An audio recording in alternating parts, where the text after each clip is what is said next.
നമ്മളുടെ ഇന്നത്തെ ഒരു വീഡിയോയ്ക്കകത്ത് അടുത്ത ആഴ്ചത്തേക്ക് അല്ലെങ്കിൽ വരുന്ന ഒന്നോ അല്ലെങ്കിൽ രണ്ടാഴ്ചത്തേക്ക് ട്രേഡ് ചെയ്യാൻ പറ്റിയ ബ്രേക്കൗട്ട് ലെവലിലുള്ള സ്റ്റോക്കുകൾ, അതായത് ബ്രേക്കൗട്ട് ആയതോ അല്ലെങ്കിൽ ബ്രേക്കൗട്ടിന് വേണ്ടി വെയിറ്റ് ചെയ്യുന്നതായിട്ടുള്ള പൊട്ടൻഷ്യലായിട്ടുള്ള സ്റ്റോക്കുകൾ വെറും അഞ്ചെണ്ണം മാത്രമേ നമ്മൾ പരിചയപ്പെടുന്നുള്ളൂ.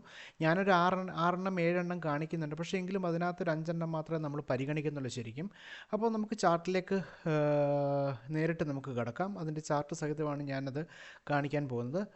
ഇതിനകത്തെ ഫസ്റ്റ് സ്റ്റോക്ക് എന്ന് പറഞ്ഞാൽ പിരമൾ ഫാർമ എന്ന് പറയുന്ന കമ്പനിയാണ്. അതിൻ്റെ ചാർട്ടിലേക്ക് നമ്മൾ വന്നു കഴിഞ്ഞാൽ ഞാൻ പെട്ടെന്ന് കാണിക്കാം. ഇത് ഞാൻ ഷോർട്ട് ടൈമിലേക്കാണ് എടുത്ത് വെച്ചിരിക്കുന്നത്. ഞാൻ ഓൾറെഡി പ്രിപ്പയർ ചെയ്ത് വെച്ചിരിക്കുകയാണ്. ഷോർട്ട് ടൈമിലേക്കാണ് ഞാൻ എടുക്കുന്നത്. അതിൻ്റെ അത്യാവശ്യം നല്ല വോളിയം ഇവിടെ കാണിച്ചിട്ടുണ്ട്. അതുപോലെ തന്നെ ബ്രേക്കൗട്ട് ലെവലിലാണ് ഇപ്പോൾ നിൽക്കുന്നത്. നമുക്ക് ഏകദേശം ഈ ഒരു റേഞ്ചിൽ, അതായത് 276 രൂപ അല്ലെങ്കിൽ 277 റേഞ്ചിൽ നമുക്ക് എൻട്രിക്ക് വേണ്ടി ശ്രമിക്കാവുന്നതാണ്. അങ്ങനെയാണെങ്കിൽ ഒരു 6.5% അപ്രോക്സിമേറ്റ് നമുക്കൊരു ഗ്രോത്ത് പൊട്ടൻഷ്യൽ അവിടെ കാണിക്കുന്നുണ്ട്. സോ ഇത് നല്ലൊരു സ്റ്റോക്കായിട്ടാണ് എനിക്ക് തോന്നുന്നത്. പ്രത്യേകിച്ചും ഫാർമ കഴിഞ്ഞ കുറച്ച് ദിവസങ്ങളായിട്ട് അല്ലെങ്കിൽ കഴിഞ്ഞ കുറച്ച് കാലങ്ങളായിട്ട് അത്യാവശ്യം നല്ല ഒരു മൂവ്മെൻറ്റ് തരുന്ന സ്റ്റോക്കായിട്ടാണ് പറയപ്പെടുന്നത്. അപ്പോൾ എന്താണെങ്കിലും നിങ്ങളുടെ വാച്ച് ലിസ്റ്റിലേക്ക് ആഡ് ചെയ്യുക. രണ്ടാമത്തെ സ്റ്റോക്ക് പരദീപ് ഫോസ്ഫേറ്റ് എന്ന് പറയുന്ന ഈ ഒരു സ്റ്റോക്കിൻ്റെ ചാർട്ടിലേക്ക് നമുക്ക് പോകാം. ഇതിലേക്ക് വന്നു കഴിഞ്ഞാൽ ഞാൻ അതും ഈ പറയുന്ന പോലെ ഓൾറെഡി ചാർട്ട് പ്രിപ്പയർ ചെയ്ത് വെച്ചിട്ടുണ്ട്. കഴിഞ്ഞ കുറച്ച് നാളുകളായിട്ട് നമ്മൾ ഡെയിലി ചാർട്ടാണ് എടുത്തിരിക്കുന്നത്. ഈ ഡെയിലി ക്യാൻഡിലുകളൊക്കെ നിങ്ങൾക്ക് കണ്ടു കഴിഞ്ഞാൽ മനസ്സിലാവും ഒരു നാരോ റേഞ്ച് എന്ന രീതിയിലാണ് ഇത് നിന്നിരുന്നത്. പക്ഷേ കഴിഞ്ഞ ദിവസം ഇത് അത്യാവശ്യം നല്ല വോളിയത്തോട് കൂടിയിട്ട് ഒരു ബ്രേക്കൗട്ട് ഇവിടെ തന്നിട്ടുണ്ട്, അല്ലെങ്കിൽ ബ്രേക്കൗട്ട് ലെവലിലേക്ക് ഒരു മൊമെൻറ്റം ക്യാൻഡിൽ നമുക്ക് തന്നിട്ടുണ്ട്.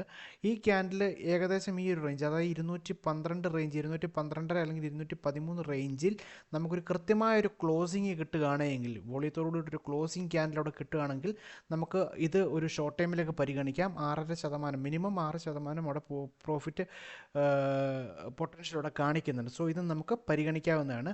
പിന്നെ അടുത്ത സ്റ്റോക്ക് ഹിക്കാൽ ലിമിറ്റഡ് എന്ന് പറയുന്ന ഈ ഒരു സ്റ്റോക്ക് ഞാൻ പെട്ടെന്ന് കാണിക്കുകയാണെങ്കിൽ ഇതും ഈ പറയുന്ന പോലെ തന്നെ നമുക്ക് നിലവിൽ ഒരു ബ്രേക്കൗട്ട് ലെവലിലാണ് ഇവിടെ നിൽക്കുന്നത്. അതായത് നമുക്ക് വോളിയത്തോട് കൂടിയിട്ട് ഒരു മൊമെൻറ്റം ക്യാൻഡിൽ ബ്രേക്കൗട്ട് ലെവലിലാണ് ഇപ്പോൾ നിലവിൽ നിൽക്കുന്നത്. അതായത് നിലവിൽ ഇതിൻ്റെ ട്രെൻഡ് ലൈൻ റെസിസ്റ്റൻസ് വെച്ച് നോക്കുകയാണെങ്കിൽ നമുക്ക് 3.16, അതായത് ഏകദേശം 3% മാത്രമേ നമുക്ക് ഇവിടെ ഗ്രോത്ത് പൊട്ടൻഷ്യൽ കാണിക്കുന്നുള്ളൂ. സോ ഇത് നമുക്ക് വേണമെങ്കിൽ എടുക്കാം, അല്ലെങ്കിൽ ഈ പൊട്ടൻഷ്യലിൽ നമ്മളുടെ ഗ്രീഡ് ലെവൽ അനുസരിച്ച് ഈ പൊട്ടൻഷ്യൽ ഗ്രോത്ത് നമുക്ക് വേണ്ടാന്നുണ്ടെങ്കിൽ വേണ്ട വിട്ടുകളയുക, ജസ്റ്റ് അവോയ്ഡ് ചെയ്യുക, അത്രയും മാത്രമേ ഉള്ളൂ. എന്തായാലും ഞാൻ കാണിച്ച കൂട്ടത്തിൽ ഇതുവരെ കാണിച്ചതേ ഉള്ളൂ. കാരണം ഇതിൻ്റെ വോളിയത്തോട് കൂടിയിട്ടുള്ളൊരു മൊമെൻറ്റം ക്യാൻഡിലാണ് എന്നെ അട്രാക്ട് ചെയ്തത്. സോ അത് നിങ്ങളുടെ ശ്രദ്ധയിലേക്ക് ഞാൻ ജസ്റ്റ് പെടുത്തി എന്നുള്ളതേ ഉള്ളൂ. സോ അടുത്ത സ്റ്റോക്കിലേക്ക് നമുക്ക് കുപ്പിഡ് എന്ന് പറയുന്ന ഈ സ്റ്റോക്കിനെ കുറിച്ച് എല്ലാവർക്കും അറിയാവുന്നതാണ് എനിക്ക് തോന്നുന്നത്. ഈ സ്റ്റോക്ക് നമുക്ക് ഒരു അത്യാവശ്യം നല്ല ഒരു മൊമെൻറ്റം ക്യാൻഡിൽ നമ്മളുടെ വോളിയത്തിൽ കാണിച്ചിട്ടുണ്ട്. പക്ഷേ എനിക്ക് അല്പം കോൺഫിഡൻസ് കുറവുണ്ട് ഈ ഒരു സ്റ്റോക്കിൽ. സോ നമ്മൾ ഇതിനെ ജസ്റ്റ് അവോയ്ഡ് ചെയ്യുകയാണ്. അതുപോലെ തന്നെ ഞാൻ അടുത്ത സ്റ്റോക്കിലേക്ക് വന്നത് ഇന്ദ്രപ്രസ്ഥ ഗ്യാസ് ലിമിറ്റഡിൻ്റെ ചാർട്ടിലേക്ക് നമ്മൾ വന്നു കഴിഞ്ഞാൽ പെട്ടെന്ന് തന്നെ നമുക്ക് ചാർട്ട് ഡിസ്കസ് ചെയ്ത് പോകാം. ഇവിടെ കഴിഞ്ഞ ദിവസം നല്ല ഒരു ഗ്യാപ്പ് കാണിച്ചിട്ടുണ്ട്. ഈ ഗ്യാപ്പ് നിങ്ങൾക്കൂടെ ശ്രദ്ധിച്ചു കഴിഞ്ഞാൽ മനസ്സിലാകും, കൃത്യമായിട്ടുള്ള ഒരു ഗ്യാപ്പ് ഫില്ലിങ് ഇവിടെ നടക്കേണ്ടതായിട്ടുണ്ട്. അതായത് ഈ ഒരു ഏരിയയിലും അതുപോലെ തന്നെ ഈ ഒരു ഏരിയയിലും ഗ്യാപ്പ് ഫില്ലിങ് നടക്കുന്നുണ്ട്. ഈ ഒരു ഏരിയയുടെ പ്രത്യേകത, ഈ ചാർട്ട് ഇങ്ങോട്ടും മാറ്റിക്കഴിഞ്ഞാൽ നിങ്ങൾക്ക് കൃത്യമായിട്ടും മനസ്സിലാകും ഇവിടെ അത്യാവശ്യം നല്ല ഒരു പൊട്ടൻഷ്യലായിട്ടുള്ള റിവേഴ്സലുകൾ നടന്നിട്ടുള്ള ഭാഗമാണ്. ഈ ചാർട്ടിലെല്ലാം നമുക്ക് നോക്കിയാൽ മതി, ഈ ഒരു ലെവലിൽ അത്യാവശ്യം പൊട്ടൻഷ്യലായിട്ടുള്ള ഒരു ഏരിയയാണത്. സോ അപ്പോൾ ഈ ഒരു ഏരിയയിലേക്ക് ഇത് തിരിച്ച് വന്നിട്ട് ഗ്യാപ്പ് ഫില്ല് ചെയ്യേണ്ടതാണ് എന്ന് തന്നെയാണ് എൻ്റെ ഒരു പ്രതീക്ഷ. അതുപോലെ തന്നെ ഇവിടെ നമ്മൾ വോളിയത്തിലേക്ക് വന്നു കഴിഞ്ഞാൽ അത്യാവശ്യം നല്ല വോളിയം തന്നെ ഓൾറെഡി തന്നിട്ടുണ്ട്. അത്യാവശ്യം നല്ല വോളിയം, അതായത് ആവറേജ് ലെവലോളം അല്ലെങ്കിൽ ആവറേജ് ലെവലിൻ്റെ തൊട്ട് മുകൾ വശം വരെ റേഞ്ചിലുള്ള നല്ലൊരു വോളി ഇവിടെ തന്നിട്ടുണ്ട്. സോ അതുകൊണ്ട് ഈ ഒരു ഏരിയ എന്ന് പറയുന്നത് അത്യാവശ്യം നല്ല ഒരു സപ്പോർട്ട് ഏരിയയും കൂടിയാണ്. നിങ്ങൾക്ക് ഇവിടെ നോക്കിക്കഴിഞ്ഞാൽ കൃത്യമായിട്ട് മനസ്സിലാകും, ഇവിടെ നിന്ന് സപ്പോർട്ട് എടുത്ത് കറക്റ്റായിട്ട് കയറി പോയിട്ടുണ്ട്. സെയിം റേഞ്ചിൽ തന്നെയാണ് നമുക്ക് ഇപ്പം ഈ ഒരു സപ്പോർട്ടും വന്ന് നിൽക്കുന്നത്. അതുകൊണ്ട് തന്നെ ഈ ഒരു ഏരിയ അല്ലെങ്കിൽ ഈ ഒരു ഇപ്പോൾ പ്രൈസ് ട്രേഡ് ചെയ്യുന്ന ഈ ഒരു റേഞ്ച് എന്ന് പറയുന്നത് 325-27 ലെവലെന്ന് പറയുന്നത് അത്യാവശ്യം നല്ല ഒരു സപ്പോർട്ടുള്ള ലെവലാണ്. ഇത് എന്താണെന്ന് പറഞ്ഞാലും ഈ പറയുന്ന പോലെ ഗ്യാപ്പ് ഫില്ലിങ് നടക്കേണ്ടതാണ് എന്ന് തന്നെയാണ് എൻ്റെ വിശ്വാസം. അങ്ങനെയാണെന്നുണ്ടെങ്കിൽ ഇത് ഗ്യാപ്പ് ഫില്ലിങ്ങിലേക്ക് ഇപ്പോൾ പ്രൈസ് നിൽക്കുന്ന ഭാഗത്തു നിന്നും വരികയാണെങ്കിൽ അപ്രോക്സിമേറ്റ് നമുക്കൊരു 16% അല്ലെങ്കിൽ വേണ്ട, നമുക്കൊരു 15% മിനിമം നമുക്ക് ഈ ഒരു ഏരിയയിൽ നിന്ന് തന്നെ നമുക്ക് ഒരു പ്രോഫിറ്റ് പൊട്ടൻഷ്യൽ കാണിക്കുന്നുണ്ട്. SL നമുക്ക് കൃത്യമായിട്ട് നമുക്ക് ഇതിൻ്റെ ഈ ഒരു താഴ്ഭാഗത്തായിട്ട് നമുക്ക് വെക്കാം. ഞാൻ ഇതിനകത്തൊന്നും നമ്മുടെ പ്രത്യേകിച്ച് ഞാൻ SL വെക്കേണ്ടതിനെക്കുറിച്ചൊന്നും പറയുന്നില്ല. കാരണം എന്താണെന്ന് വെച്ച് കഴിഞ്ഞാൽ ഓരോ ആളുകളുടെയും ഗ്രോത്ത് മീൻസ് അവരുടെ പോക്കറ്റ് സൈസും അവരുടെ ഇത് ബെയർ ചെയ്യാൻ പറ്റുന്ന റിസ്ക് ബെയർ ചെയ്യാൻ പറ്റുന്ന ലെവലും എനിക്ക് അറിയാൻ പറ്റാത്തത് കൊണ്ടാണ് ഞാൻ കൃത്യമായിട്ട് അതിനെക്കുറിച്ച് പറയാത്തത്. സോ നിങ്ങളത് വേണ്ട രീതിയിൽ നിങ്ങളുടേതായിട്ടുള്ള രീതിയിൽ അത് ചെയ്യുക.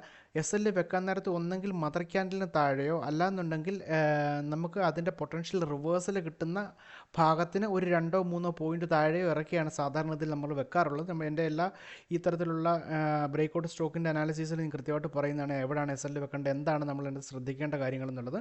അപ്പോൾ ഈ രീതിയിൽ നിങ്ങൾ തന്നെ വെക്കുന്നതായിരിക്കും ഏറ്റവും മികച്ച ഒരു തീരുമാനം. ഞാൻ അതുകൊണ്ട് പ്രത്യേകം അതിനെക്കുറിച്ച് എടുത്തു പറയുന്നില്ല. പിന്നെ ഹിന്ദുസ്ഥാൻ ലിങ്ക് എന്ന് പറയുന്ന ഹിന്ദുസ്ഥാൻ സിങ്ക് എന്ന് പറയുന്ന അടുത്ത സ്റ്റോക്കിലേക്ക് വന്നു കഴിഞ്ഞാൽ നിങ്ങൾക്ക് കൃത്യമായിട്ട് കാണാം ഇത് അത്യാവശ്യം നല്ല ഒരു പൊട്ടൻഷ്യൽ ഏരിയയാണ്. ആ ഏരിയയിലേക്കാണ് നിലവിൽ സ്റ്റോക്ക് വന്നിരിക്കുന്നത്. അവിടെ കിടന്ന് നിലവിൽ കുറച്ച് നാളായിട്ട് ഇവിടെ കിടന്ന് കളിച്ചുകൊണ്ടിരിക്കുകയാണ്. ഈ ഏരിയ നമുക്ക് ശ്രദ്ധിച്ചു കഴിഞ്ഞാൽ മനസ്സിലാവും ഇതൊരു നാരോ റേഞ്ച് എന്ന രീതിയിലാണ് ഇവിടെ കിടന്ന് കളിച്ചുകൊണ്ടിരിക്കുന്നത്.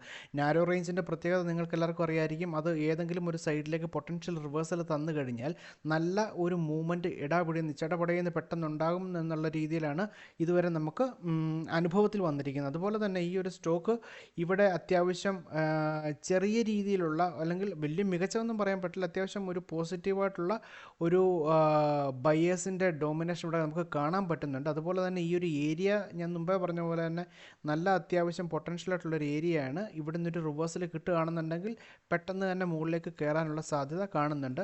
എന്താണെങ്കിലും ഒന്നല്ലെങ്കിൽ 2 ദിവസത്തിനകം ഇതൊന്നും ഇവിടുന്ന് മൂവ് ചെയ്ത് തുടങ്ങുവാണെങ്കിൽ 2 ദിവസത്തിനകം മുകളിൽ കയറി ടാർഗറ്റ് ഹിറ്റാകും, ഫസ്റ്റ് ടാർഗറ്റ് ഹിറ്റാകും എന്നാണ് എനിക്ക് തോന്നുന്നത്. എന്തായാലും വാച്ച് ചെയ്യുക.